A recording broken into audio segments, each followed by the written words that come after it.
Hello बच्चों, चलिए प्रश्न को पढ़ते हैं। एक वर्णी प्रकाश के साथ किए जा रहे यंग डबल स्लिट प्रयोग में जब 1.6 अपवर्तनांक एवं 1.964 माइक्रोमीटर मोटाई की एक माइका फिल्म एक स्लिट के सामने लगा दी जाती है, तब फ्रिंज पैटर्न एक खास दूरी से खिसक जाता है। अब माइका फिल्म हटा ली जाती है और पर्दे की दूरी को दोगुना कर दिया जाता है। यह पाया जाता है कि अब क्रमागत दीप्त फ्रिंजों के बीच की दूरी उतनी ही है जितनी दूरी से पहला फ्रिंज पैटर्न खिसका था। इस प्रयोग में इस्तेमाल प्रकाश का तरंगदैर्ध्य निकालें। तो यहाँ जो मूल अवधारणा है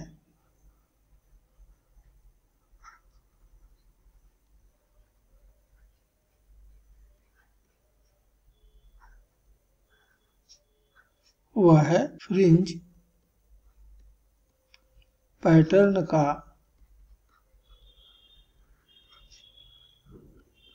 विस्थापन।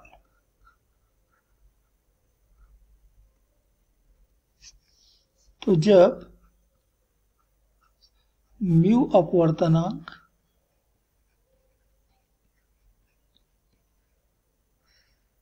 और टी मोटाई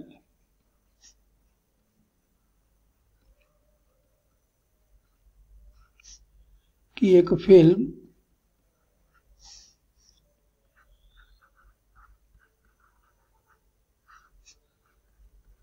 एक स्लिट के सामने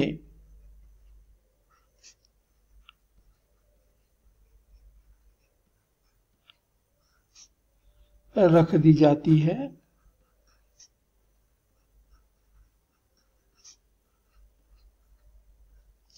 तो पर्दे पर बना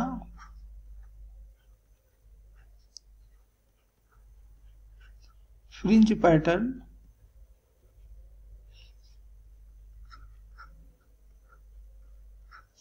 विस्थापित हो जाता है।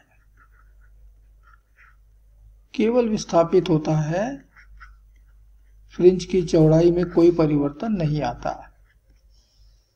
यह विस्थापन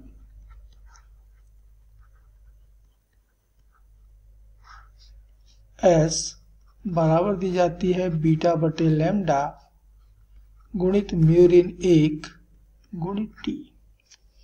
यह म्यू फिल्म का अपवर्तनांक है, टी फिल्म की मोटाई है। यह बीटा जो है ये फ्रिंज की चौड़ाई है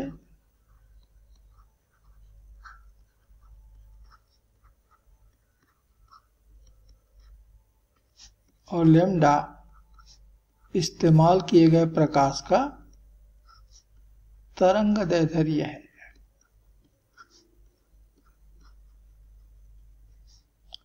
और इसी का मान हमें यहाँ पर ज्ञात करना है। तो दिया गया प्रश्न इसी अवधारणा पर आधारित है। अब माना पर्दे की दूरी ये बराबर d है और स्लिटों के बीच की दूरी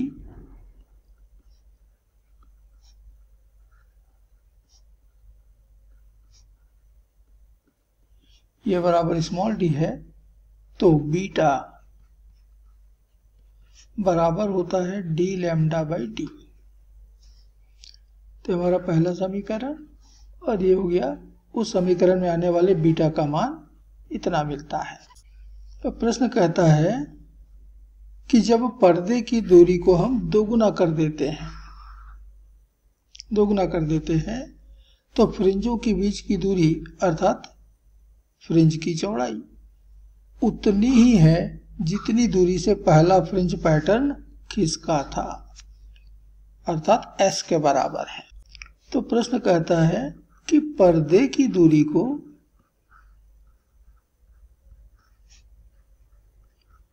दोगुना,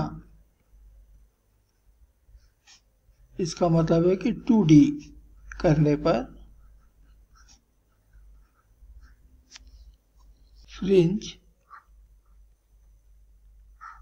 की नई चौड़ाई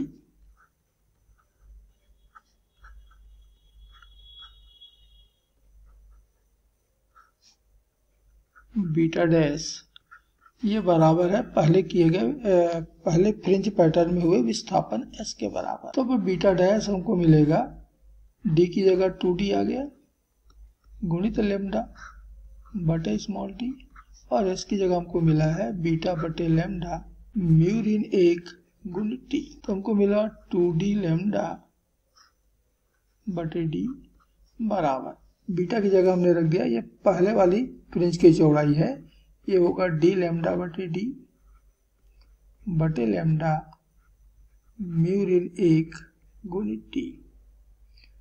तो देखिए लैम्डा यहाँ से कट गया, d भी यहाँ से कट गया दाएं बाएं से, और ये स्मॉल d भी यहाँ से कट गया।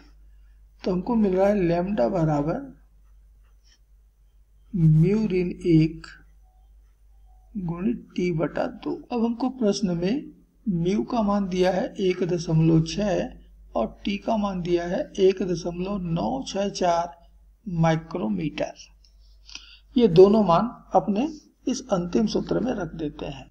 तो म्यू का मान हो गया 1.6 ऋण 1, t का मान हो गया 1.964, यह माइक्रोमीटर में दिया है इसलिए 10 का घात ऋण 6 पूरे का बटा 2।